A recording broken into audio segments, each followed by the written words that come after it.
We've also seen devastation across the Ukrainian capital, Kyiv. Our understanding is that at least 13 people have been killed in that large-scale Russian missile and drone strike on Kyiv.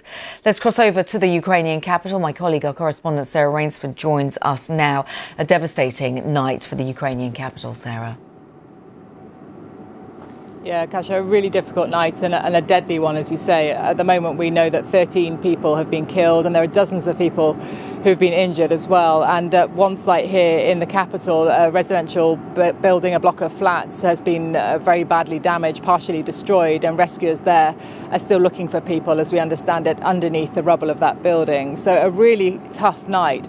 There was some warning that it was coming because President Zelensky yesterday let people here know that there was intelligence that Russia was preparing for a large-scale attack. What that means is that Ukraine could see that Russian bomber planes and its jets were being loaded with missiles ready to launch at Ukraine. So lots of people here were already underground on the metro or in shelters to seek shelter, to make sure that they were safe through the night. But of course, that doesn't make it any less devastating. The capital, the centre of the capital, came under attack. It's not far away. I can see a plume of grey smoke in that direction. I think that's well, certainly it's from last night's attack. I'm not sure what the building itself is. There's another huge cloud of smoke just in the other direction as well from last night's attacks. So our team here saw multiple fires last night and heard at least 10 what was described as significant strikes last night throughout the night. The buildings here were shaking. You know, this was a really big deal for Ukrainians.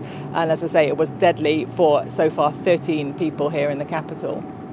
Sarah, until now, we had been seeing with Ukraine's increased drone capabilities a shift in the direction of travel when it comes to this grueling war. What kind of setback does last night's attacks mean for the Ukrainians? I think as far as Ukrainians are concerned, it shows that nothing has changed in the sense that these large-scale attacks do happen periodically every few weeks. Russia prepares for them, it gets its missiles and its drones ready, and it launches them. And Ukraine, as it makes the point multiple times, is now struggling to intercept those missiles because it doesn't have enough of the weaponry that it needs to do that. So again, the call has gone out for more support for its air defences here in Ukraine. So that's one part. But certainly, yes, Ukraine with its long-range drones has been striking targets inside Russia itself and also in Crimea, the peninsula that Russia annexed illegally 12 years ago from Ukraine, targeting sites there. And that is part, as Ukraine sees it, of an attempt to really ramp up the pressure on Vladimir Putin to force him to come to the negotiation table, to talk about peace. Because at this point, Ukraine has been saying for a couple of months now, it wants to talk peace, it wants to end this war through negotiations, but sees no sign that Vladimir Putin is ready for that. And I think as far as Ukraine is concerned, last night was pretty clear evidence that he wants to continue fighting this war his way. And that includes these very large-scale